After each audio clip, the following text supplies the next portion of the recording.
Kuma-New Year's resolutions wakho ey'ntweni ofisa ngathi zingenzeka njengoba kuqala umnyaka, ey'ntweni oy'fisako ukuthi zenzeke njengoba kuqala umnyaka, kiko konke okufisako ufuna ngathi kungamanifesta uqala unyaka or during the year or along the year, ofisako ngathi ungakubona kuqaqamba kwenzeke empilweni yakho.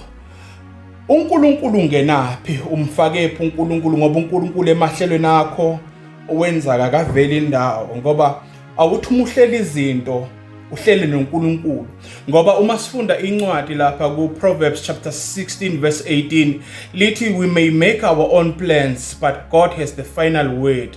Ngamanye amagama thina sayifisa izinto singabantu, kunezinto esizikhalelako, kunezinto esifisa ukuba nazo, but God has the final say. God has the final word. Ngamanye amagama, in everything oyifunako kusaqala unyaka, in everything oyidingako emkhathini komnyaka, make it a point ukuthi uNkulunkulu uba yi-center yezinto oyidingako, ukuthi konke ofuna ukuthi kungenzeka empilweni yakho, uNkulunkulu must be part of what you want empilweni yakho. Ungafuni into ezinkulu kodwa uNkulunkulu is not part of izinto oyidingako. Ungafuni kumanifest izinto kanti uNkulunkulu akayona part yezinto oyidingako. Lokho okufunako kufuna kuqhamukephi? Lokho okufunako kufuna kuqhamuke kubani? uNkulunkulu engeyona i-center yalezi zinto oyidingako. uNkulunkulu ophethe isikhiya sezinto wena oyifunako kodwa wena include phezu kwama-blessing areleasewa nguye. In order for you to reach ama-blessing kaNkulunkulu, he must be the center of those blessings.